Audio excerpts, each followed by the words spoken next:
ya, aduh, jangan sampai salah, jangan sampai manggil bapak lagi ya. Kak Iqbal, oke ya, nih, Kak Iqbal kan nulis nih ya, berjuang jutaan terliput ini, kalau boleh tahu nih, ada di bawahnya cerita-cerita sisi lain polisi dari Aceh sampai Papua. Kenapa sih sebenarnya Kak Iqbal sampai niat gitu loh ya, sampai ke Papua, Aceh gitu ya, sampai 20 provinsi gitu. Kenapa? Apa yang bikin terpikirkan gitu untuk menulis buku ini dan sampai mau ketemu sama polisi sampai ke pedalaman semuanya gitu? Oke, Mbak Farah, selamat malam teman-teman. Tes. Oke, malam semuanya.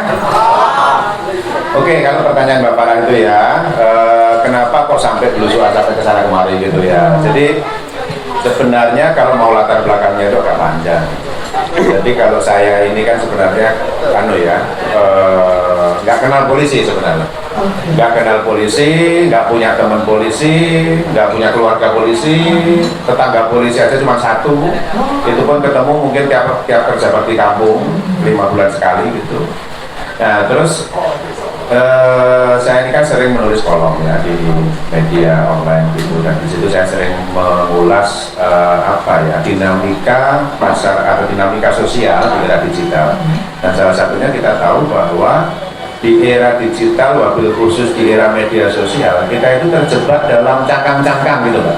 Jadi dalam kumpulan-kumpulan masing-masing gitu. Jadi kalau kita dulu misalnya ini kan teman-teman top politisi ngetop ini ya, kita tahu kita menghadapi satu situasi polarisasi gitu. Kalau dulu itu yang gengnya Jokowi, maka dia akan blokir geng-geng Prabowo gitu ya. Sebaliknya yang Prabowo blokir gengnya Jokowi. Akhirnya informasi itu terkumpul hanya pada lingkup-lingkup yang kecil. Nah, kita akan menjadi orang yang katakanlah ketika memahami informasi itu pilih kasih kalau saya sebut gitu ya. Kita akan menghadapi informasi yang terbatas dan juga itu sangat dipengaruhi oleh algoritma. Ya misalnya saya senang jalan-jalan gitu kan, itu terus yang muncul kan biasanya iklan apa? Iklan traveling, traveloka gitu ya. Ada seorang kawan itu yang baca kompas.com terus dia tiba-tiba ngakak capture, wah ini kompas.com kok iklannya iklan obat kuat gitu, di capture terus saya ketawa. Itu dia muncul di obat karena dia diam-diam suka cari obat kuat gitu ya. Biasanya apa yang kita omongin juga itu tiba-tiba keluar loh Pak. Itu dia. Nah, dan maksud saya begini, kaitannya dengan ini adalah ketika kita bicara soal polisi, selalu itu sesuatu yang buruk, jujur aja. Iya, betul. Saya sendiri nggak suka, sebenarnya nggak suka polisi. Kenapa? Karena pengalaman hidup saya itu kalau ketemu polisi sesuatu yang buruk gitu. Nah itu tilang. Saya juga terus terang pernah lapor polisi karena menemani seorang kawan yang kena masalah gitu dan dia tidak mendapatkan follow up gitu ya. Cuma setelah saya kaitkan dengan realitas dunia digital, itu kok saya menduga jangan-jangan ini karena kita hanya mendapatkan ya sesuai dengan cangkang masing-masing tadi gitu. Maksudnya gimana tuh Kak? Sesuai cangkang masing-masing? Maksudnya gini, gampangnya gini. Sekarang saya kasih kasih analogi. Kalau dulu di zaman kami ini, kalau beli majalah, beli koran itu kan itu satu bundel ya. Nggak bisa ngecer. Jadi berita-berita itu kan belinya satu bundel sudah semuanya diambil. Kalau sekarang berita itu kan ngecer. Satu judul nyebar, satu judul nyebar. Akhirnya satu berita nyebar sambil meninggalkan berita-berita yang lain. Kadang berita itu ada, tapi dia gagal viral. Kenapa gagal viral? Karena bagus. Iya kan? Ya, benar. Berita bagusnya nggak ke up ya. Memang kebanyakan begitu sih. Kalau ada bupati, dia berhasil mengantarkan kabupatennya sebagai peringkat hiburan. Viral nggak? Enggak, kan kayaknya kita banyak yang nggak tahu tuh kayak gitu misalnya. Kalau ada bupati selingkuh sama sekretarisnya sedanya gitu. Iya, langsung jelek bupati sampai bupatinya jelek, bupati biasa selingkuh biasanya seperti itu langsung ya Kak, betul sih. Itu artinya sebenarnya kan kalau dari rumus lama dunia media gitu kan, bad news is good news. Jadi yang jelek-jelek aja yang muncul. Terus saya bertanya-tanya, beneran nih polisi itu kok semuanya kok jelek banget sih? Nah sampai akhirnya saya ketemu, punya kenalan baru, seorang yang ternyata dia seorang polisi. Terus dari situ di ngobrol panjang, akhirnya saya ditantang, diajak ketemu teman-temannya, udah kau buktikan sendiri. Ketemu polisi di daerah-daerah, beneran nggak jelek semuanya nggak gitu.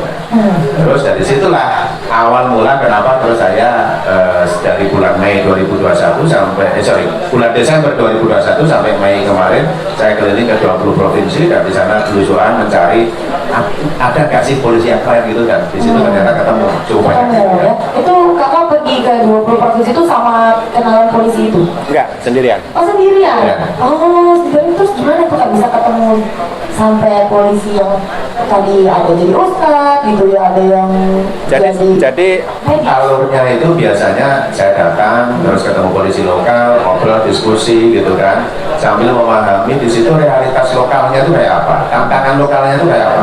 Saya ambil contoh misalnya, kalau di mana tadi yang disebut Bapak tadi, Palembang tadi ya, Palembang itu yang parah apa sih sana tuh? Oh sini kriminalitas narkoba. Pusatnya di mana? Nah, itu ada satu tempat namanya Lorong Perbankan itu. Nah di situ itu dulu orang sampai takut masuk ke situ. Dan suasananya itu begitu, kalau istilah Jawanya itu singgup ya, gelap kayak Gotham City ya, saya nyebutnya kan gelap kayak Gotham City gitu, tapi nggak ada Batman-nya. Tidak, itu diisi ya.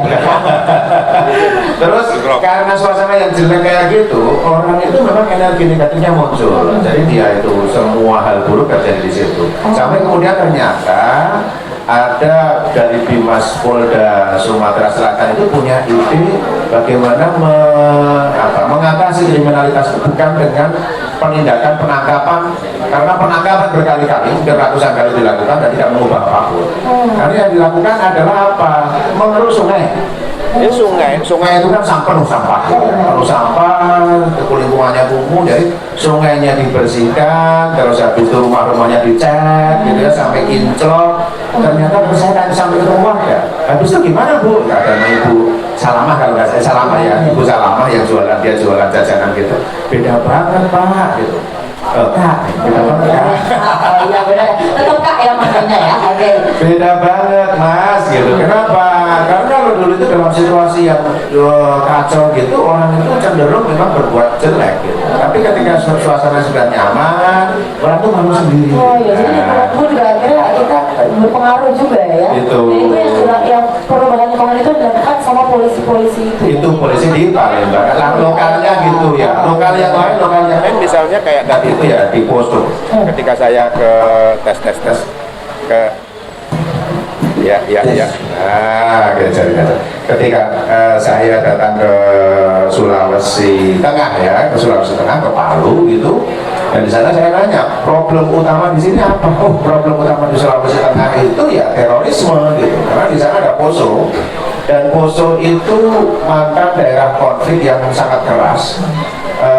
Ketika konflik SARA gitu ya, dan di situ dendam itu masih sangat kencang. Ya, saya tidak hendak mendiskreditkan korban Poso, tapi memang luka itu masih ada, sehingga semua kelompok teroris jaringan nasional maupun internasional ada di sana. JA, TNI, terus kemudian Mujahidin Indonesia Timur ya. Dan di sana pusatnya di Gunung Biru. Kalau teman-teman ingat, Santoso itu pernah ditembak mati di sana gitu. Dan terus saya mendatangi tempat itu, bukan Gunung Birunya ya, nggak berani. Tapi ada satu kampung di kaki Gunung Biru itu, di sana namanya Taman JK. Dan itu adalah satu kampung yang menjadi kayak tempat ospeknya. Tahu ospek ya? Tahu. Ada ospek ya? Saya kira istilahnya udah ganti apa gitu. Tempat ospeknya teroris gitu. Tapi bukan kontak berat, tapi indoktrinasi, penyampaian ideologi dan sebagainya. Di kampung itu, polisi nggak berani masuk selama mungkin lebih dari 7 tahun. Kenapa? Karena ada 2 anggota polisi yang pernah didorong lehernya tahun 2008. Dibunuh ya? Dibunuh. Karena apa tuh? Ya karena dia polisi. Oh, kalau polisi dari itu sama warganya sendiri? Bukan, ya warganya itu simpatisan teroris. Itu simpatisan teroris yang di atas gunung gitu. Dan bagi mereka, negara itu kan musuh gitu ya. Negara itu togut, mereka anti negara, dan representasi negara itu ada pada satpam polisi gitu. Ketika ada polisi ya gunung gitu. Nah, takut sampai kemudian ada satu orang yang entah sakti entah apa, dia anggota Babin Kamtipmas di sana, terus dia masuk pelan-pelan mendekati warga yang diteror, dimusuhi, diludahin dan sebagainya. Terus pelan-pelan ketemulah beberapa momen sehingga dia berhasil mendekati. Misalnya ketika ada yang sakit keras, dia nggak bisa mengakses rumah sakit karena nggak punya KTP segala macam. Hanya dia yang bisa bantu gitu. Udah ikut saya temani saya antar gitu. dibantu, didekati, segala macam. Terus akhirnya orang itu menyadari loh, ternyata polisi itu nggak terus yang musuh kita gitu ya, atau negara itu bukan musuh kita. Nah akhirnya pelan-pelan gitu didekati, terus dia punya beberapa sepupu, kemenakan dan sebagainya yang di atas gunung diminta turun. Itu belum dakinya ya, ada dari Polri yang dia masuk ke kampung-kampung untuk deradikalisasi, dan itu dari situ aja langsung saya ternyata kerjaan polisi itu nggak cuma main tilang ya. Iya. Karena kan biasanya kalau dari kita sendiri apalagi di ibu kota ya, kan pasti ketemu polisi ya. Tahunya itu. Tahunya kan pasti kalau kita salah ya sama polisi gitu, padahal atau kan kita nggak terlalu salah gitu. Memang tadi yang kakak bilang pilih-pilih ya. Gitu. Contohnya kalau saya suka mobil, saya ketilang. Pas ada yang lama itu nggak ditilang gitu. Itu tidak seperti itu. Makanya itu akhirnya mindsetnya orang-orang tuh negatif gitu sama polisi ya. Tapi jangan salah loh ya, saya nulis buku ini bukan kok tidak mengatakan bahwa yang jelek-jelek itu nggak ada. Yang jelek itu ada, konkret saya pun mengalami itu. Cuma ketika yang jelek itu banyak, bukan lantas yang baik-baik itu kok terus dilupakan gitu lah. Tapi dari kakak sendiri selama ke-20 provinsi nih ya, itu berarti kan kakak sadar nulis juga gitu, kakak melihat polisinya ini ada nggak sih, ada hal yang menyedihkan nggak sih yang sebenarnya aduh ini kalau masyarakat tahu ya udah jadi yang simpatik nih sama polisi sendiri gitu. Ya sebenarnya kayak di Poso tadi kan dia mempertaruhkan nyawa kan itu ya, risikonya besar sekali karena saya diajak naik itu pun ya, diajak naik ke Taman Jakarta di kampung tadi itu risikonya sebenarnya besar, cuma saya tahu belakangan karena saya ditantang, ayo berani kan naik, berani gitu kan. Terus drivernya itu kayak kedokteran itu pucat gitu sampai bawah, dia ngomong ke saya, Bang, Gus Suradi jangan ngomong kenapa. Wah itu kita dilempar granat sekali, habis tadi itu sebenarnya gitu. Itu baru yang Poso, nanti habis ini abang-abang yang lain lah komentar lah yang saya kepanjangan. Satu lagi yang ekstrim itu salah satunya tentu saja di Papua. Di Papua, oh ya itu Papua memang lagi terus kalau polisi memang ya suka ada aja sih ya. Karena kalau Papua itu ketika saya di Jayapura itu ya kayak Jakarta lagi nih aman damai, banyak fasilitas dan lain-lain gitu. Cuma ketika itu saya ditantang, kalau kamu pengen tahu Papua, ya saya ada gunung gitu, ke zona merah. Saya ke zona merah di sana di Pegunungan Bintang. Di situ itu tahun 2000 tahun lalu gitu, akhir tahun lalu ada satu nakes, ada 3 nakes yang dianiaya oleh KKP, terus ada kekerasan seksual juga, terus salah satunya itu meninggal sampai tewas itu gugur. Karena itu 300 yang lain, rekan dia itu 300 nakes itu lari, dia ditarik dinas kesehatan, lari karena ketakutan gitu, risikonya besar gitu. Akhirnya layanan kesehatan di sana lumpuh, warga nggak bisa mengakses puskesmas dan lain-lain. Terus kemudian yang berbuat ya polisi yang berani masuk menghadapi itu kan polisi mengadakan tim medis, ada dokter polisi, karena kan ada dai polisi di Pegunungan Bintang Papua itu ada. Ini kan kalau dilihat kan dari Aceh sampai Papua ini kan jauh ya, berarti makan waktu berapa lama ya itu kan? 6 bulan, 5 sampai 6 bulan. 5 sampai 6 bulan. Tapi terpikirnya maksudnya mau terjun cari polisi yang belusukan itu udah dari kapan tuh Pak? Sebenarnya jarak waktunya nggak panjang. Sejak saya ketemu teman saya, dikenalin sama teman-teman lain. Jadi ini sebenarnya waktunya tuh cukup singkat ya untuk sampai akhirnya bisa nulis buku nih. Ya cukup singkat. Jadi kalau ritmenya saya turun lapangan, malamnya transkrip, terus hari terakhir saya nulis, gitu lah. Jadi langsung ke jalur. Oke. Ini kalau boleh tahu ini kan nulis tentang polisi nih. Sebenarnya sebelumnya itu yang sampai mau nulis buku ini gitu ya kan sebelum mungkin pengen tahu aja nih kan tapi sampai terpikirkan oke, saya buat buku deh gitu. Itu apa yang bikin tersirat untuk buat buku ini? Karena saya menulis gitu. Jadi saluran ekspresi saya adalah tulisan kan. Selama ini saya menulis, saya cukup punya sekian buku, saya menulis juga kolom di media, jadi memang yang saya bisai, ekspertis saya di penulisan. Tapi ada tujuan tersendiri pasti dong nulis buku ini gitu kan? Kalau tujuan ya sebagaimana tadi sudah saya sampaikan ya, jadi bagaimana kita kalau mau istilah gagah-gagahannya ya ala-ala Cak Nano mengedukasi publik gitu ya ala Cak Nano maksudnya bagaimana bagaimana sih kita melihat satu realitas, satu apa ya, dunia ini seperti apa sih? Masa kita cuma melihat satu sisi aja, di sisi lain kok enggak gitu. Nanti jangan-jangan kita jadi jomplang gitu ya, timpang gitu cara kita melihat. Iya, karena kan memang sekarang kan pasti ada berpengaruhnya ya era milenial ini ya, yang orang tahu sosial media, apalagi yang sempat viral itu kan orang pasti mereka negatif terus ya. Akhirnya ingin membuat buku ini untuk mungkin era milenial juga ya, untuk mereka juga. Ya tentu saja, karena yang paling terdigitalisasi itu kan teman-teman milenial. Tapi waktu itu makanya saya kasih syarat ya, saya nggak mau nulis yang level-level tinggi politik, kepolisian, jenderal-jenderal, saya nggak mau. Saya mau nulis yang level bawah. Polisi yang belusukan aja gitu ya.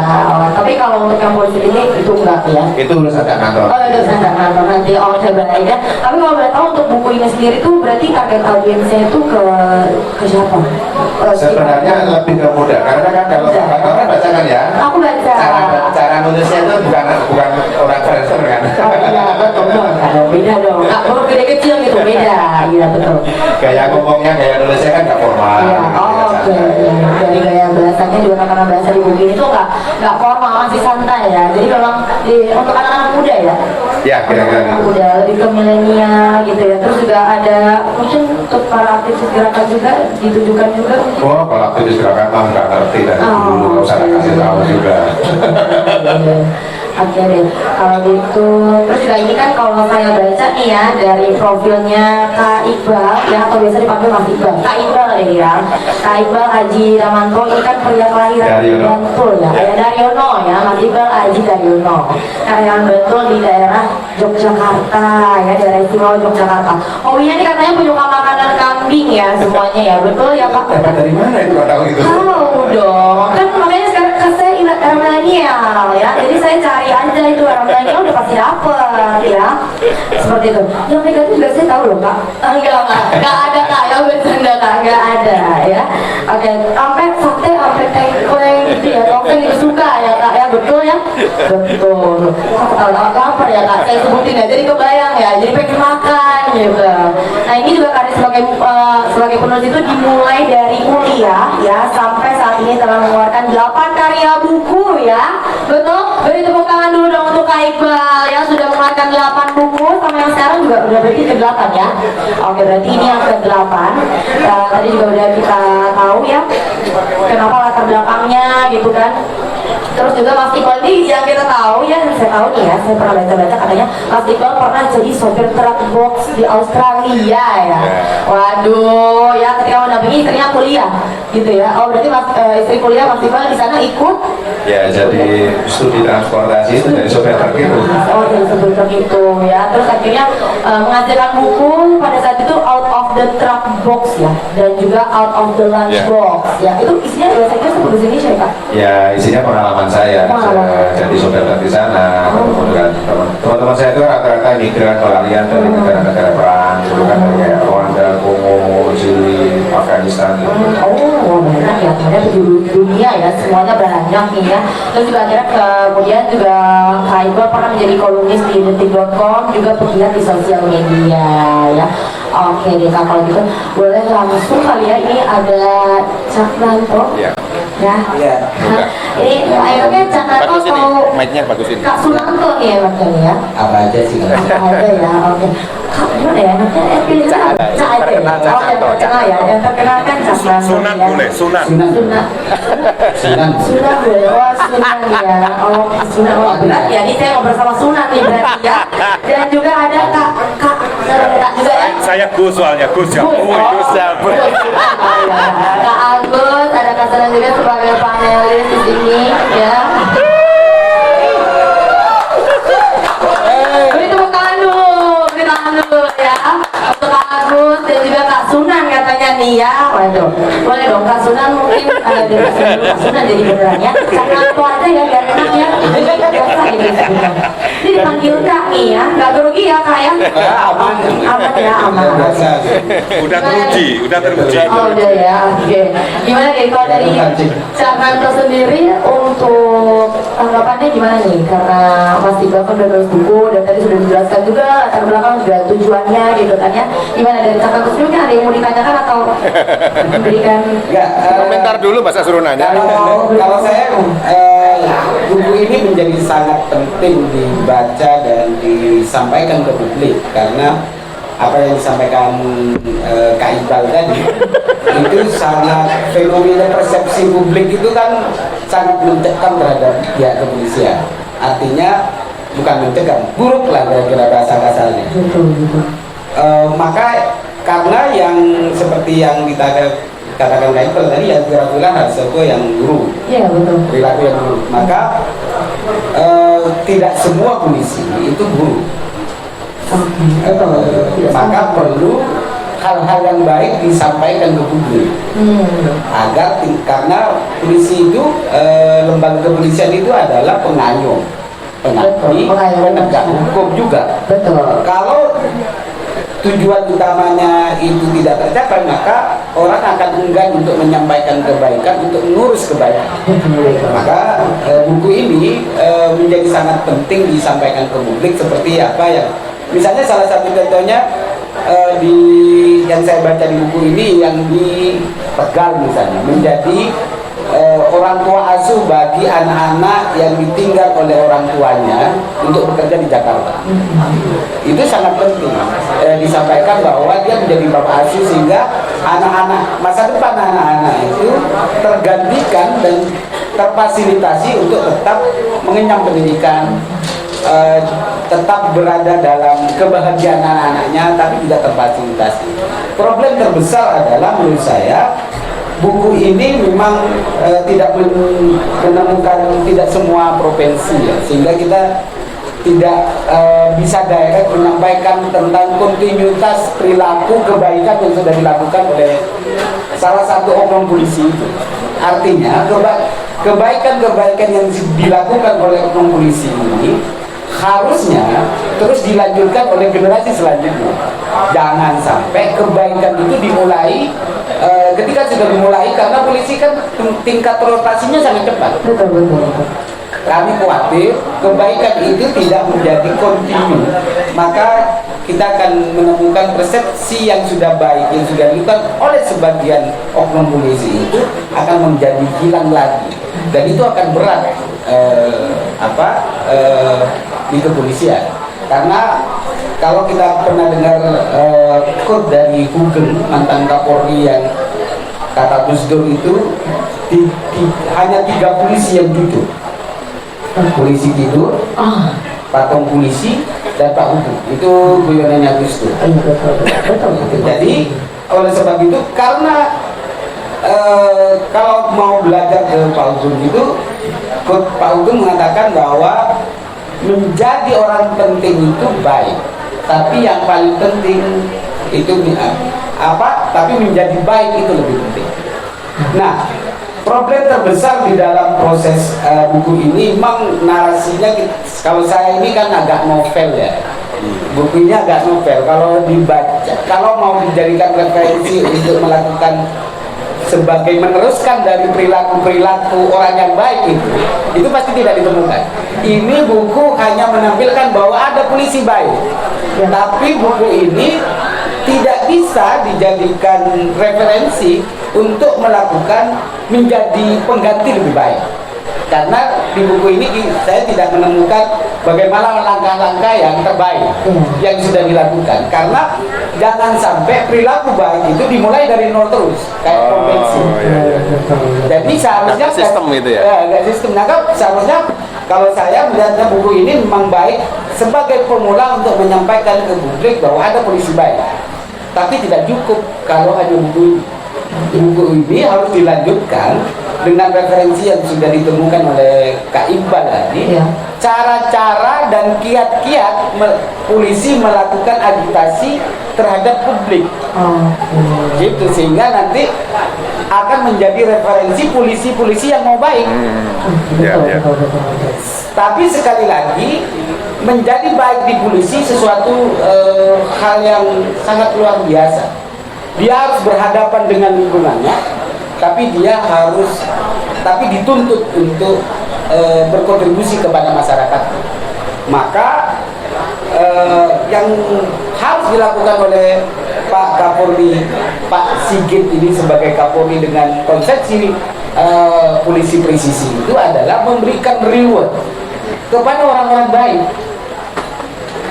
Kalau tidak diberikan reward, maka kebaikan ini hanya menjadi sia-sia, hanya menjadi pengabdian yang bagi saya itu menjadi sia-sia di polisi.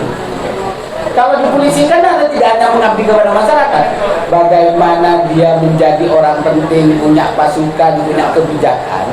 Kalau hanya kata riset ini hanya kerucut-kerucut lah kira-kira bahasa kasarnya, maka nggak mungkin dia akan menjadikan kebijakan kebaikan sebagai institusi polisi. Seharusnya yang didorong orang-orang baik ini di buku-buku ini, dia harus memiliki porsi kebijakan agar kebijakan itu bisa melahirkan orang-orang baik-baik. Kalau tidak, maka hanya muncul kesia-siaan di dalam institusi polisi. Jadi pasti persepsinya tetap akan menjadi citra buruk karena tidak terinstitusi. Kebaikan itu tidak terinstitusi. Kebaikan yang sudah dilakukan oleh orang-orang yang baik ini hanya karena sifat individu-individu yang terpanggil. Contohnya gimana tuh maksudnya, Kak? Jadi, iya kan ini tidak menjadi kebijakan Polri kan? Harus begini, tidak kan? Dia bekerja, ada misalnya beberapa orang yang bekerja ini karena inisiatif individu kepolisian atau disampaikan kepada petugas Dimas. Yang Dimas menjadi tanggung jawabnya. Beda misalnya kayak yang narkoba di Aceh gitu ini. Itu seharusnya yang reskrim itu pasti sesuatu yang mencekam kan, reskrim lalu lintas. Seharusnya edukasinya, walaupun saya yakin setiap lembaga institusi yang ada di kepolisian itu pasti ada kebijakan-kebijakan baik, ada perilaku-perilaku orang yang baik, tapi apakah itu masuk dalam satu sistem kebijakan sehingga menuntut setiap orang anggota polisi berlaku baik semua. Jadi harapannya buku ini, pertama saya sangat apresiasi bahwa buku ini sudah menjadi referensi pembuka cakrawala bagi masyarakat yang selama ini beransur jelek, setidaknya menjadi berubah, mendorong perubahan terhadap persepsi-persepsi yang jelek.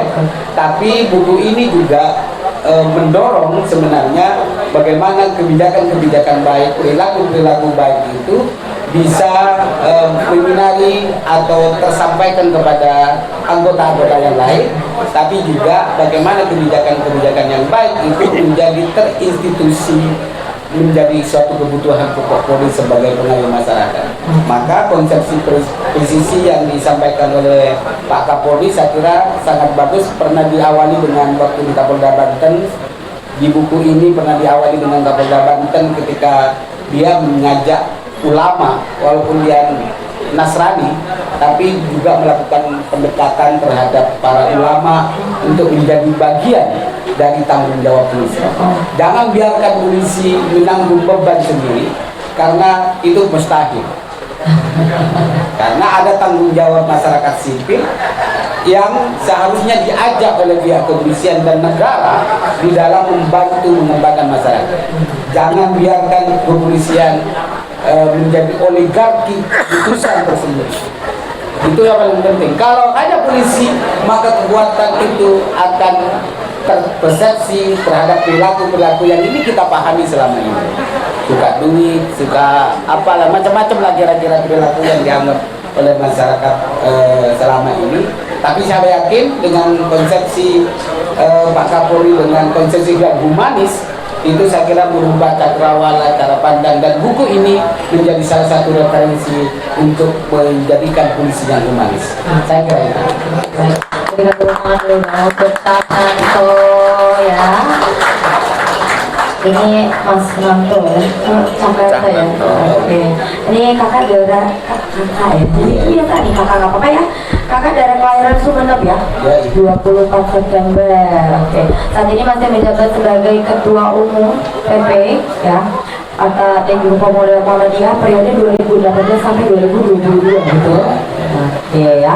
Pemuda Muhammadiyah merupakan organisasi otonom ya atau ortom dari organisasi besar di Indonesia yaitu Muhammadiyah. Tidak layak paling penting sama. Jadi itu ya, tadi ke tanggapan dari Cakranto, mungkin ada yang mau ditanggapi kembali dari Kak Iqbal?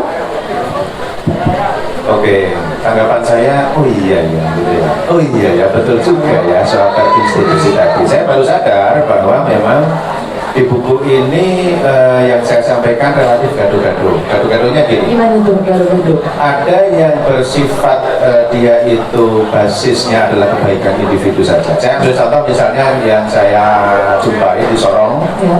Di Sorong itu ada seorang anggota Babin Kamtibmas, ya polisi desa ya. Dia apa istilahnya tuh mengampu satu area selang area ya, satu kampung kumuh di Sorong namanya Kampung Pemuda, dan kampung itu berdiri di atas rawa-rawa pada papan-papan kumuh.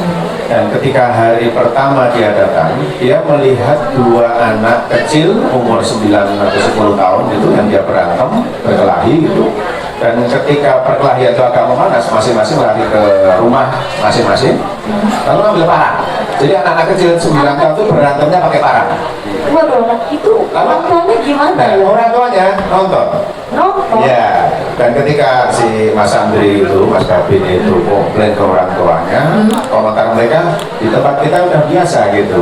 Dia bilang kayak gitu. Karena memang referensi kehidupan mereka, bahasa yang mereka kenal itu satu-satunya dan terasa. Gitu. Nah, dari situ dia tergelitik, oh ini perkara referensinya alat problem solvingnya adalah parang gitu. Jadi mereka hanya mengenal itu dan orang tuanya pun mengizinkan itu asal sampai sampai mati gitu. Luka-luka tak apa-apa gitu. Itu kira-kira memang diajarin sama orang tuanya atau? Bukan soal diajarin, tapi yang mereka lihat orang tuanya pun melakukan itu gitu. Oh, jadi ketika anak melakukan pun juga orang tuanya nggak melarang gitu Nah, ya? nggak melarang. Akhirnya yang dia lakukan adalah, oh harus ada referensi lain apa? Maka dia mengenalkan buku-buku, dia mengenalkan belajar. Akhirnya pelan-pelan mereka meninggalkan parang itu. Tapi itu kan basisnya adalah kebaikan individu Mas Andri tadi. Betul. Dia memang orang yang paling baik, pinter gitu. Tapi sistemnya tadi belum ada ya saya. Institusi belum ada. Nah, cuma bukan berarti dalam buku ini semuanya berbasis kebaikan individu. Karena yang ada sistem juga kayak DAI Polri. DAI Polri di Poso tadi itu adalah kebijakan dari pusat. Jadi pusat memang Mabes itu memang membentuk satu tim DAI Polri yang ditugaskan di Poso itu untuk masuk ke kampung-kampung untuk berceramah, menyampaikan ajaran agama yang tidak radikal gitu ya. Itu satu misalnya. Terus tim medis Polri yang di Papua yang masuk ke kampung-kampung, mereka memberikan pengobatan, itu juga bagian dari dan itu bagian dari operasi Damai Kartens. Karena di Papua ini kan mungkin sejak setahun terakhir itu ada namanya operasi Damai Kartens. Itu memang menggeser cara lama. Kalau cara lama itu kan mungkin masih 50-50 antara bedil dan pendekatan persuasif. Tapi kalau sekarang itu bisa dikatakan mungkin 20% bedil, 80% persuasif. Makanya ketika mendekati mereka itu, mendekati katakanlah warga Papua, terus terutama mungkin yang masih berpikir untuk lepas, untuk merdeka dan sebagainya, kalau dulu ditembakin gitu ya, banyak tembakannya. Kalau sekarang yang dilakukan adalah mendekati mereka, misalnya memberikan babi, kan mereka hewan utamanya babi ya, kasih babi untuk ternak, terus membantu pertanian, kebun dan sebagainya, termasuk salah satunya adalah layanan medis itu. Oh, oke. Itu kan berarti sebenarnya polisi yang melakukan kebaikan ini memang belum semuanya itu dibentuk tim dari pusatnya gitu ya? Dibentuk konsep ya, belum istilah itu belum terinstitusi tadi. Memang katakanlah mungkin dalam buku ini juga 50-50 ya, dan ini yang dituntut Cakranto saya kira sangat masuk akal dan benar banget. Agar nanti mungkin ya Pak Jenderal Sigit gitu ya membentuk satu konsep yang lebih pakem sehingga nanti ada semacam apa ya Cak ya, acuannya gitu ya. Jadi tiap polisi lokal itu punya acuan kalau menghadapi masalah sosial begini, maka semestinya harus begitu, dan dia kebaikan itu tidak kok terus nanti semacam improvisasi saja gitu ya. Iya, kalau misalnya kalau kebaikan yang dilakukan oleh setiap anggota seperti itu, rewardnya apa? Jadi apakah bisa sekolah, naik pangkat, itu harus menjadi. Kenapa saya perlu tolak ukur? Walaupun pengabdian polisi itu pasti orang itu melakukan sesuatu, pasti kadang-kadang tidak sama dengan kita melakukan tanpa pamrih. Tapi sebagai lembaga polisi yang strukturalis gitu, pasti harapannya kan dia harus naik jabatannya. Tidak boleh. Artinya ada apresiasi yang konkret gitu Iya. ya, sehingga mereka sudah tersimulasi untuk melakukan tindakan-tindakan. Jangan kebaikan terus dibiarkan, terus yang nggak dapat dia melakukan sesuatu kan mungkin hati kecil pasti muncul di tiap orang. Hati kecil itu di polisi itu melakukan sesuatu pasti efeknya apa? Di samping sebagai tanggung jawab, maka posisi itu menjadi sangat penting karena posisi itu akan bisa melakukan transfer pengembangan kebaikan yang lebih besar. Jauh Kalau kan efektif juga ya. soal patuh toh siapa? Kalau sudah diperintah atasannya melakukan kebaikan. Oh, posisi itu maksudnya posisi jabatan karir gitu ya. Oke. Iya. Jadi buku ini mendorong sebenarnya polisi-polisi yang sudah melakukan kebaikan ini diapresiasi oleh pihak kepolisian agar nanti ketika dia menjadi pejabat utama di Mabes Polri, dia akan menurunkan kebaikan-kebaikan yang sudah dilakukan. Masuk, cocok. Itu mendorong perilaku yang dianggap publik gitu. Jadi ada keseimbangan dan itu kami harap buku ini dibaca oleh setiap pihak kepolisian biar laris lah bukunya kan. Saya sekalian promosi. Sebelum ke Mas Jabu ya, sekedar tambahan informasi. Ini kan yang menggandakan dan memasarkan itu kan teman-teman abang-abang lulusan Akpol 96 ya, di sini kan ada logonya sudah ya di bawah situ ya, Saja 96. Nah itu persebaran buku ini pun yang pertama kali dilakukan bukan di publik, tapi justru di polisi sendiri di 34 Polda. Tujuannya yang pertama memang berbagi inspirasi dan memberikan apresiasi, tapi masih dalam taraf apresiasi yang sifatnya itu apresiasi emosional aja ya, belum apresiasi institusional gitu. Jadi bagaimana menunjukkan bahwa kalau kalian berprestasi itu kami hargai gitu, dihargai. Jadi memang pertama kali justru ke polisi semuanya dari tahun 96 itu, baru setelah itu ke publik luas. Tapi ada tambahan satu lagi yaitu dari Sananta tadi agar penghargaan itu lebih konkret menjadi satu hal, katakanlah misalnya kenaikan karir, sehingga dengan cara itu nanti semuanya akan bisa lebih, kebaikan itu akan lebih tersistem dan lebih efektif. Ya, betul-betul. Tapi sejauh ini yang kakak temuin itu kebanyakan itu kebaikan polisi itu dari individunya, kebanyakan individu atau memang dia sudah bentuk tim gitu? Bisa disebut 50-50 lah. 50-50 ya, sama ya. Oh, jadi memang kalau dari Caknanto tuh maunya memang bagusnya tuh dari pusatnya langsung ya? Ya dari yang paling atas ya? Dari sistem itu sehingga sistem itu yang kalau sudah berlaku sistem maka ada kontinuitas yang diberlakukan. Jadi maksud saya apa yang sudah dilakukan oleh sebagian anggota polisi itu akan berlanjut terus. Tidak hanya karena dia ada di situ. Sekali lagi kan pergeseran anggota polisi kan cepat. Iya. Kalau dia pindah, maka kontinuitas untuk melakukan pengayuman yang itu pasti hilang karena tidak ada Lanjutin ya. tidak ada yang lanjutin, Betul. maka kembali lagi daerah itu menjadi daerah yang kembali Yang tidak ada polisi baiknya. nggak ada polisi baiknya gitu. Kalau sudah nggak ada polisi baik yang ini, maka persepsi masyarakat terhadap polisi kok jelek semua kan begitu kira-kira. Jadinya kok polisinya pilih-pilih. Pilih kasih padahal sekali lagi polisi sebagai pengayom masyarakat harus memberlakukan semua aktivitas ini yang sangat luar biasa, apalagi dia memiliki struktur lengkap gitu. Betul. Tindakan hukumnya. Saya kira itu. Oke, baik. Terima kasih Kak Pranto dan Boyan. Tepuk tangan dulu semuanya untuk Kak Pranto dan juga Kak Iqbal. Ya. Oke, ini ada satu lagi nih ya, panelis Kak Gus ya, Kak Gus. Halo Kak Gus ya. Gus. Boleh Kak Gus Gus kiri. memberikan tanggapan Gus kiri. Gus Jabu. Gus Jabu. Gus Jabu. Gus Jabu ya. Gus Jabu kiri. Kak Gus Jabu ya. Gimana nih tanggapannya Kak Gus Jabu ya? Terima kasih. Sebelumnya karena kita butuh polisi ya, Betul. kita harus mengapresiasi polisi dan kita ucapkan selamat dari Bayangkara. Dan Ini ada kawat polisi. Bukan kawannya yang dihidupin polisi. Mitra. Ini bagian tadi dikat ya namanya. Baik, saya belum membaca buku itu secara keseluruhan, tapi hakikatnya saya paham. Ya. Saya levelnya kalau masalah buku ini sudah Hakikat. marifat. Sampai nggak baca.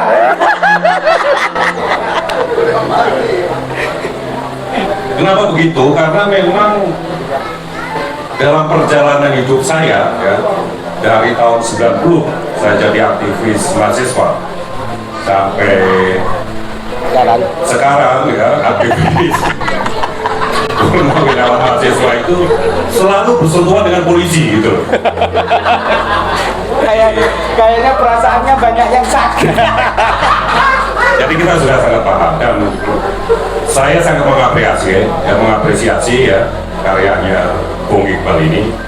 Hal-hal yang baik harus disampaikan gitu loh. Hal-hal baik harus menguasai informasi yang sekarang cenderung dikuasai oleh informasi-informasi sampah gitu loh.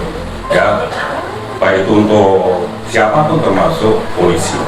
Saya pikir itu. Jadi kalau melihat apa namanya judul buku itu sebetulnya mencerminkan kehidupan saya juga gitu loh. Terlalu banyak yang gak terliput gitu. Jadi sebetulnya kalau mau diringkas, judul buku dan isi buku itu adalah Saya. gerakan keikhlasan gitu. Ya, gerakan keikhlasan. Kenapa itu gerakan keikhlasan? Karena sekarang ini ya kehidupan sekarang ini semua apa yang kita lakukan itu diukur oleh kapitalisasi. Ya, diukur oleh kapitalisasi. Nah, karena kemudian polisi ini juga hidup di tengah-tengah masyarakat karena fungsi dia adalah fungsi keamanan gitu loh. Itu kemudian dianggap salah satu tindakan polisi itu selalu dicap oleh masyarakat mengandung unsur kapitalisasi gitu loh. Jadi kalau berurusan dengan polisi itu pasti kaitannya dengan uang. Nah, image ini yang kemudian mau dibongkar ya dengan keadaan-keadaan ataupun kejadian-kejadian di lapangan yang dilakukan oleh polisi-polisi yang baik gitu loh, atau polisi-polisi yang benar gitu loh. Nah, kalau di kalangan kami, di kalangan aktivis ya, melihat polisi sampai sekarang ini masih dalam apa namanya sistem yang sangat militeristik gitu loh. Jadi keluarnya polisi dari ABRI itu belum bisa mereformasi diri gitu loh, belum mereformasi diri. Jadi setiap ada konflik, ada kejadian tindakan represif yang lebih diutamakan dan itu menjadi image yang tidak baik gitu loh, karena tindakan-tindakan militeristik ini. Jadi image yang terjadi sekarang ini di persepsi masyarakat ya saya pikir dua itu, bahwa polisi itu identik dengan kapitalisasi dan identik dengan militerisasi gitu loh. Itu yang kemudian harus diubah. Bagaimanapun juga polisi, kita butuh polisi, negara butuh polisi gitu. Dan kita berharap polisi ini mereformasi gitu loh, supaya publik ini betul-betul percaya dan polisi betul-betul kembali ke fitrah yang menjadi fungsi keamanan itu, fungsi mengayomi gitu loh, bukan fungsi represi, bukan fungsi mengkapitalisasi. Itu yang saya pikir penting buat institusi polisi untuk mengubah itu. Itu satu hal. Hal yang baik, hal yang harus terus dilakukan menurut saya sekarang ini. Sekarang ini ada situasi di mana kebohongan, di mana hoax ya itu mendominasi informasi, mendominasi kesadaran masyarakat gitu loh. Dan ini harus dilawan. Dengan apa? Dengan apa yang dilakukan oleh Bung Iqbal ini gitu loh. Ternyata di tengah image negatif terhadap satu institusi negara itu masih banyak hal-hal yang baik yang perlu disampaikan ke masyarakat. Kenapa? Karena era sekarang ini era apa namanya? Post-truth ya, post-truth. Di mana semua orang kemudian dengan perkembangan teknologi informasi itu bisa mengakses dan menjadi produsen dari informasi. Yang terjadi di lapangan itu kemudian informasi sampah dan membuat kita ini gila sebetulnya gitu. Kita tidak mau megang Android, ketinggalan informasi, begitu pegang Android isinya cuma kehebohan, gimmick gitu loh. Itu yang kemudian apa ya? saya mau mengapresiasi dari tulisan ini. Ya marilah, di saat dunia sedang masuk ke dalam sistem post-truth ini orang-orang baik itu harus membangun satu kekuatan, menyampaikan hal-hal yang baik, hal-hal yang benar, supaya kemudian tidak ada kebenaran itu menjadi kebenaran subjektif, menjadi kebenaran kelompok gitu loh, yang kemudian menganggap kelompok lain itu tidak benar. Itu yang terjadi sekarang ini gitu loh. Nah, kenapa begitu? Karena memang kemudian kalau kita mau melihat secara ekonomi politik bahwa sistem di dunia ini yang berlatar belakang ideologi besar, narasi besar ya, baik itu Marxisme maupun liberalisme, tidak bisa menjawab persoalan masyarakat, tidak bisa membahagiakan kehidupan umat manusia di dunia ini gitu loh. Sehingga muncul setiap orang kemudian berekspresi, mereka bisa mengakses Twitter, mereka bisa mengakses Instagram gitu loh, dari mulai berita yang hoax sampai kemudian menarsiskan dirinya ke publik itu sudah. Nah, saya pikir yang terpenting menurut saya sekarang ini, marilah di saat kemudian kita masuk ke post-truth, ya, kita kembali kepada jati diri bangsa kita, supaya kemudian kita apa? Kita menjadi bangsa yang memang punya orientasi menuju cita-cita apa yang menjadi pemikiran para pendiri bangsa kita ini gitu loh. Satu hal, misalnya kenapa kita harus kembali ke jati diri bangsa? Dari tulisan itu, walaupun tadi saya katakan saya tidak baca secara detail, tapi saya membaca satu hal bahwa waktu Bung Iqbal ke Sumatera Barat itu ada konflik agraria. Ada konflik agraria di mana tanah masyarakat yang ada di sana itu mau diambil negara untuk membangun jalan. Benar nggak? Saya nggak baca, tahu Bung Jamal. Di Terawang gitu ya, di Terawang. Nah, di situ itu konfliknya itu sudah mandek gitu loh, sudah buntu gitu loh. Tetapi ada seorang polwan yang namanya Unirita, benar nggak? Ya. Unirita mencoba menyelesaikan konflik itu dengan cara apa? Dengan cara kembali ke jati diri bangsa, kembali ke jati diri masyarakat Minangkabau di sana. Apa? Karena di sana mayoritas Muslim, ya kan? Kemudian aktivitasnya apa ke masyarakat itu, gitu loh, bahwa orang yang sudah meninggal, ya, itu akan dibantu, ya, oleh 3 hal. Yang pertama adalah sedekah jariah, yang kedua adalah amal soleh, bukan anak soleh, yang ketiga adalah ilmu yang bermanfaat. Betul, Bung Iqbal? Jangan pemuda Pancasila ya. Begitu kemudian si Unirita ya berbicara masalah itu, semua orang diam, gitu loh. Bahwa kemudian kalau tanah itu diserahkan ke negara ini menjadi amal jariah, menjadi amal soleh, gitu loh, akan membantu ya bagi orang yang memiliki tanah itu, baik yang masih hidup maupun yang sudah meninggal, dulur mereka gitu loh. Nah, dengan cara itu kemudian apa? Mereka mengikhlaskan, gitu loh. Jadi untuk menyelesaikan persoalan tidak harus kemudian kita menggunakan teori-teori yang waduh dari Eropa. Enggak, kita punya cara untuk menyelesaikan persoalan kita sendiri. Nah, saya pikir sekarang ini kita harus kembali di dalam menyelesaikan persoalan, di dalam membangun bangsa itu ke jati diri bangsa kita. Hakikat jati diri bangsa kita itu apa? Kita nggak suka kekerasan, nggak suka menipu orang gitu loh. Jati diri kita itu adalah gotong royong, membantu sesama. Bayangkan kemarin kalau COVID itu masyarakat kita bukan masyarakat gotong royong kayak di Eropa yang liberalis, habis kita. Kenapa? Di saat negara tidak sanggup ya karena banyaknya persoalan COVID itu, masyarakat saling tolong. Itulah Indonesia gitu loh.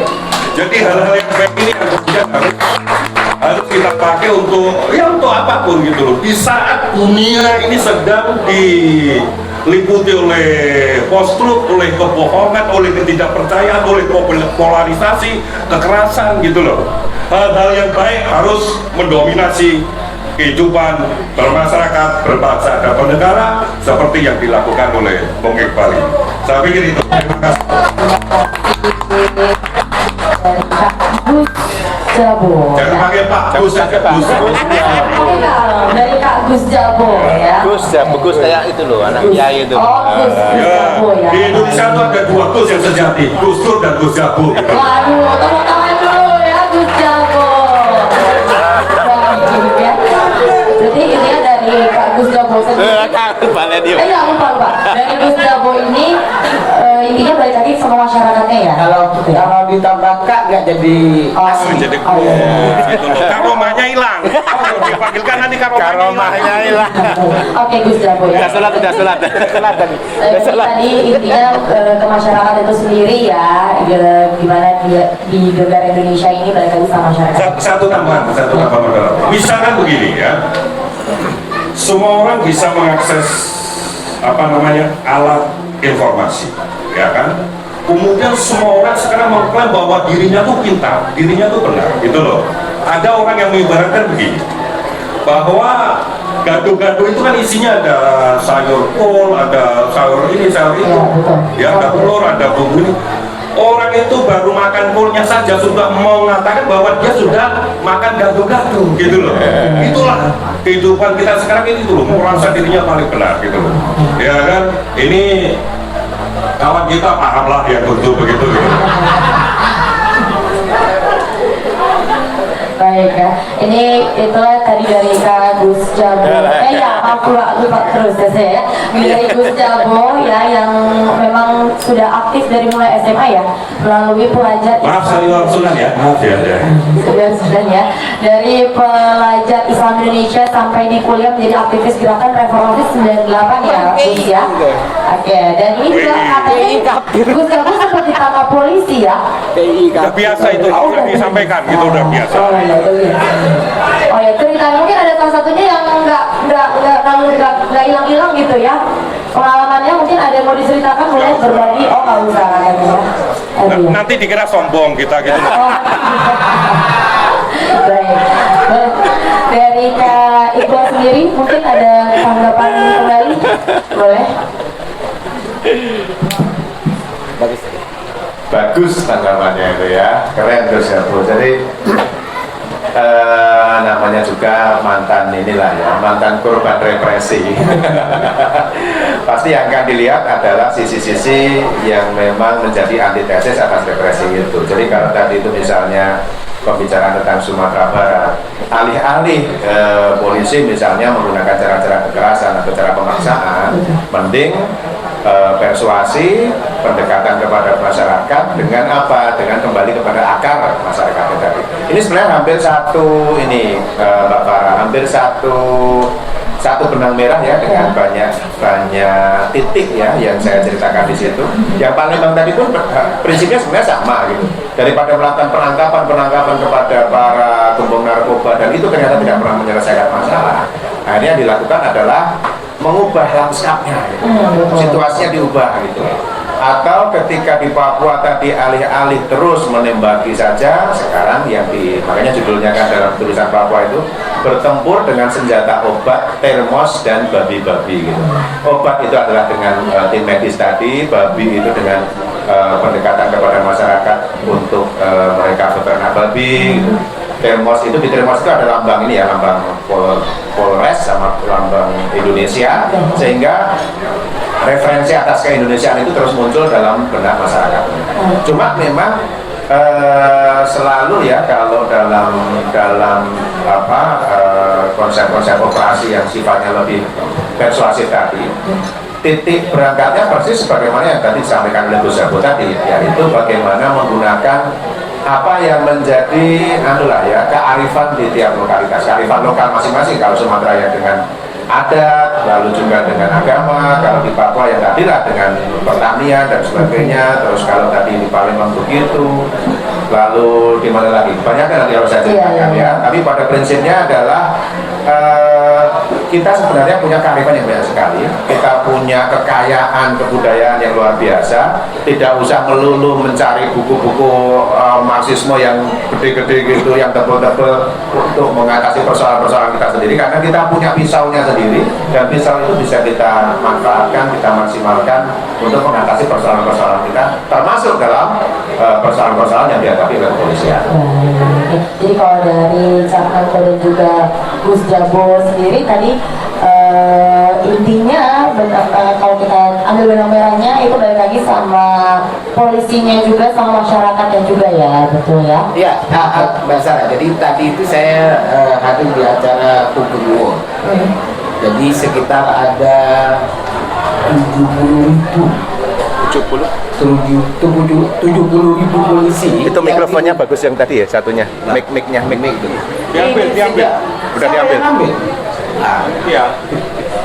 Nah, jadi ada 70.000, ini baru 20 orang. 70.000 polisi. 470.000 se-Indonesia. Nah, tadi yang diusulkan Oh. ada 70.000 polisi yang diusulkan oleh masyarakat kepada polisi baik. Artinya kalau mau ditulis ada 70.000 lagi, masih banyak kan kira-kira. Tapi masalah buku ini menarik menurut saya karena yang lain hanya menjadi konsumsi internal, tadi ini menjadi konsumsi yang awet. Kalau sudah ditulis buku sampai kapanpun akan menjadi cerita dan menjadi referensi ya. Baiklah, itu dia tadi. Boleh tepuk tangan dulu ya untuk panelis dan juga narasumber kita. Boleh. Setelah ini saya mau mempersilakan ya untuk para hadirin ya, tamu-tamu yang ada di sini. Mungkin ada yang mau bertanya, boleh ya. Di sini kalau ada yang mau bertanya boleh angkat tangan atau berdiri maju ke depan boleh. Boleh angkat tangan. Ada yang mau bertanya di sini? Protes juga boleh, protes. Protes juga boleh ya, kalau kata itu boleh ya. Ayo, boleh ada yang mau angkat tangan di sini yang mau bertanya, boleh, nggak usah malu-malu ya kak ya. Boleh yuk yang mau bertanya. Ada hadiahnya loh ya kalau mau bertanya ya. Ayo yang mau hadiah boleh tanya apa aja kak, ditanya ya semuanya. Itu belakang. Mana di mana kak? Belakang, kiri. Kiri ya. Oh iya, halo kak, boleh.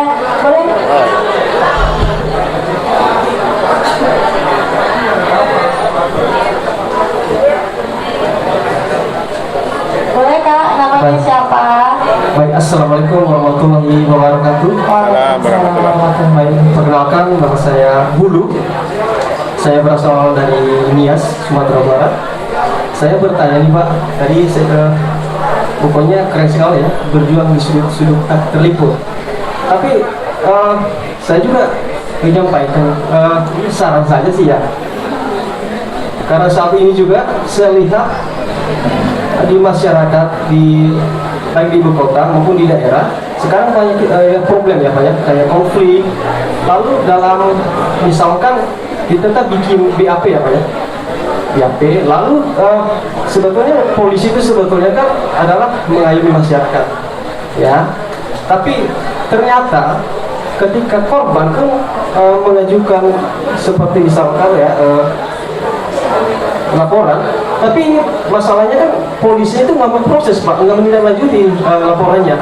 Kira-kira apa sih yang menjadi kendalanya gitu loh Pak? Kan kasihan kalau saya lihat kan memang polisi itu sebetulnya kan mengayomi masyarakat ya.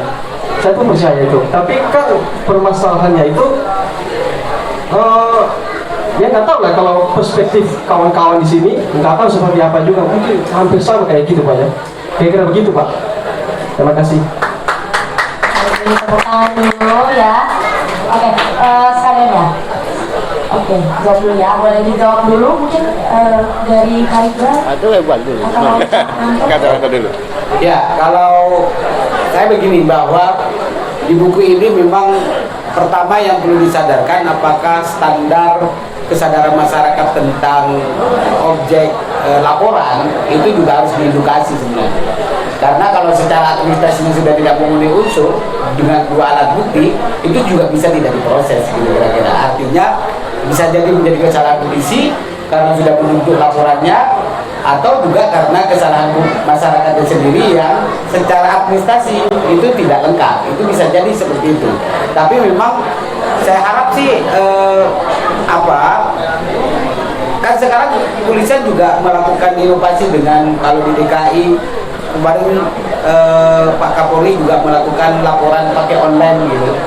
Artinya dorongan tentang penegakan hukum sehingga menimbulkan rasa keadilan itu harus dipotong birokrasinya itu, sehingga mendorong informasi, misalnya apakah laporan ini sudah lengkap atau tidak, sehingga kita tidak bertanya-tanya, atau karena kita bermain kan begitu secara administrasinya, sehingga pelapor itu mendapatkan informasi. Jadi bukan polisi tidak hanya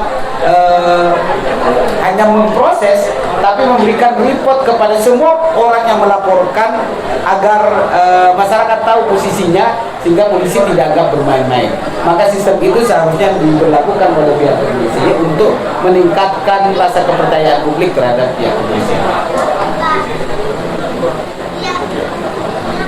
Ini mestinya yang jawab anggota polisi, karena kita bukan polisi, agak susah juga untuk jawab pertanyaan tadi. Tetapi dalam situasi sekarang, Seharusnya ada polisi. karena mungkin pihak kepolisian juga ada keterbatasan ya, Sumber itu yang polisi itu harus ada. keterbatasan Bang Jamal ini. sumber dana gitu loh, sehingga tidak setiap laporan kemudian di follow up, kemudian diproses.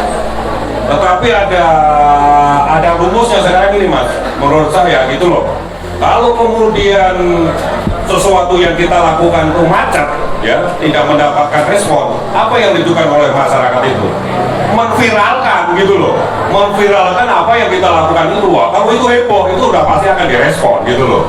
Jadi kalau menurut saya itu aja, karena mungkin memang ya banyak keterbatasan lah, mungkin Mas Iqbal yang lebih tahu ya, personelnya, anggarannya, segala macam itu. Tetapi kalau isu itu menjadi heboh itu kebanyakan direspon. Bahkan dalam situasi sekarang ini, saya sebagai aktivis gerakan saja ya, kehebohan di lapangan itu tidak akan berpengaruh signifikan dibandingkan dengan kehebohan di sosial media. Karena eranya sekarang begitu, dan itu yang menjadi indikator. Semua kebijakan indikatornya sekarang sosial media gitu loh. Saya pikir apapun, kalau misalkan mau kritik institusi negara, mau mengkritik ya itu lewat sosial media, itu saya pikir paling efektif. Walaupun kemudian dalam situasi post-truth ini ada yang mengatakan bahwa negara santun ya terhadap tindakan masyarakat itu dianggap konstitusional. Tetapi masyarakat bersalah kepada negara atau melakukan sesuatu itu dianggap kriminal. Nah, hukum sekarang situasinya seperti itu. Makanya kemudian pertarungannya kan pertarungan di opini, di medsos, bisa mendominasi informasi nggak? Kalau itu bisa ya begitu eranya sekarang ini. Dari Mas Iqbal ada yang mau menambahkan? Oke, saya nambahi mengiyakan apa yang tadi disampaikan Canado tadi ya. Yang pertama gini, tentang tadi ya, masyarakat itu banyak juga yang belum paham tentang mekanisme prosedur itu nggak paham. Tempo hari ada yang mencolek saya, Mas Bo ini loh tentang membacakan buku ini. Tapi akan penulis, makanya ya peduli juga tentang membacakan buku, jelas. Saya menulis berkali-kali tentang membacakan buku. Polisi melakukan apa gitu kan? Ada kejadian di, kalau tidak salah, di Banjarnegara. Di sekolah itu buku-buku yang dimasukkan ke sana itu kualitasnya jelas sekali itu bajakan. Terus gimana? Apa yang dilakukan polisi gitu? Kalau polisi diam aja. Sekarang saya tanya, ada yang melapor nggak? Nggak ada lah. Terus ada yang berani jadi saksi nggak? Gitu. Yang berani jadi saksi bahwa bukunya kacau, terus ada mungkin ada permainan gitu. Ternyata nggak ada. Nah, kalau yang semacam itu tiba-tiba terus diharapkan bahwa polisi bertindak, itu agak repot memang, karena memang secara prosedural nggak cukup. Saya kurang yakin pembajakan itu masuknya delik aduan atau delik biasa ya, atau delik umum ya. Nah, Itu dulu. nah, Lama. setahu saya dulu pernah menjadi delik biasa, terus kemudian delik aduan, terus kemudian jadi delik biasa, terus kembali lagi jadi delik aduan. Jadi kalau pembajakan buku itu mau diproses, harus ada orang yang mengadukan dan mau jadi saksi gitu. Masalahnya nggak banyak yang mau jadi saksi, nggak banyak yang mau mengadukan, karena apa? Repot atau takut berkonflik dengan yang diadukan gitu. Akhirnya ya kalau tidak ada yang mengadukan, dari mana itu akan tahu gitu, dari mana polisi tahu itu ya. Tapi mohon maaf, ini saya mohon koreksi kalau ternyata itu delik biasa. Saya sendiri tidak menguasai persoalan itu, persoalan hukumnya ya. Terus ada lagi misalnya yang sifatnya pencemaran nama baik itu ya, hukum yang paling karet itu pencemaran nama baik. Ada yang orang yang diejek atau gimana, atau tokoh publik yang dihujat, terus mana nih polisi diam aja loh. Itu memang syaratnya harus ada yang mengadukan, dia tidak terima, dia lapor baru gitu kan. Kalau tidak ada pengadunya, tidak ada pelapornya, tentu saja mekanisme prosedural misalnya terus di BAP segala macam ya nggak jalan gitu. Tapi itu semua tanpa menafikan fakta di lapangan ya Mas, bahwa memang polisi banyak yang juga mungkin males-malesan atau mungkin katakanlah tidak gesit dalam bekerja. Itu tidak menafikan itu, karena saya pribadi pun pernah mengalami itu, saya secara personal pernah mengalami itu. Cuma memang tadi ya Gus Jabu tadi menyampaikan terkait dengan kekuatan sekarang ini, ketika kita di satu sisi melihat sosial media itu begitu dangkal, begitu riuh rendah, tapi hanya satu sisi ternyata kita juga punya kekuatan massa di situ. Mana yang sampai muncul satu hashtag yang nggak viral, nggak ditindak itu memang real dan jelek, tapi di sisi yang lain kita ternyata sekarang bisa memanfaatkan kekuatan itu untuk rame-rame membuat tekanan publik. Saya pribadi pernah ada seorang kawan di Makassar dan dia mengalami satu peristiwa, yaitu keponakannya atau kemenakannya itu mengalami pelecehan seksual oleh guru ngajinya, tapi ketika dilaporkan kepada polisi tidak bertindak, ya lama sekali tidak bertindak, mungkin juga karena kenal atau mungkin ada persoalan apa gitu ya, atau katakanlah kepengen menutupi, biasanya yang paling umum itu kan menjaga marwah kampung dan sebagainya. Akhirnya saya viralkan itu, karena kebetulan saya ini gini, di Farah, saya itu generasi Facebook ya, jadi mungkin nggak relate ya, anak TikTok nggak relate ya, masih relate ya. Relate tepatnya ya. Jadi di Facebook itu terus saya share, saya kasih narasi macam-macam, terus saya katakan siapa yang kenal wartawan Makassar, karena saya tidak waktu itu terus mau colek polisi sama-sama kerepotan, ya sudah mana wartawan Makassar tolong di tag, langsung seret. Tidak sampai 2 jam tempat itu didatangi ya, terus persoalan itu dilanjutkan dan sekarang pelakunya itu kena 9 tahun gitu. Tapi memang di situ di satu sisi sekali lagi ya, di satu sisi kok kalau nggak viral terus nggak ditindak, sementara yang viral ditindak itu mengindikasikan bahwa memang kita sebenarnya punya kekuatan rame-rame yang bisa kita manfaatkan untuk tekanan publik itu.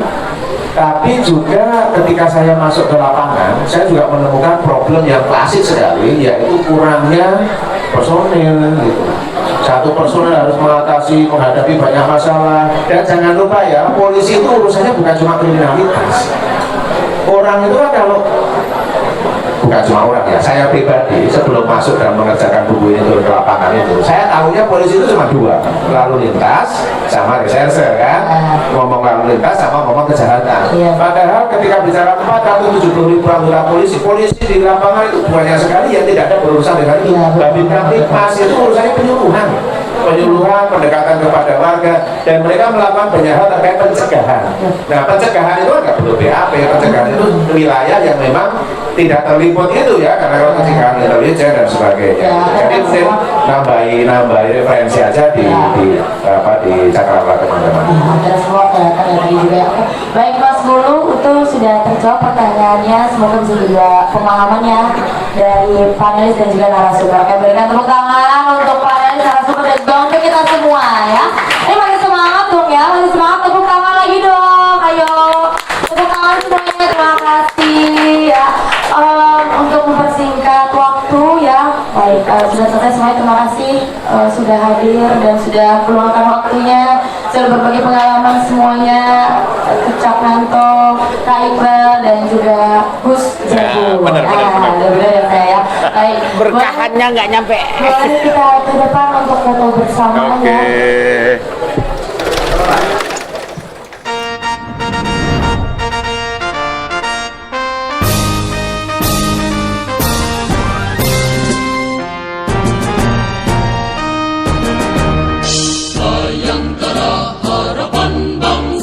Mengemban tugas mulia, berasaskan tribrata, membangun bangsa sejahtera.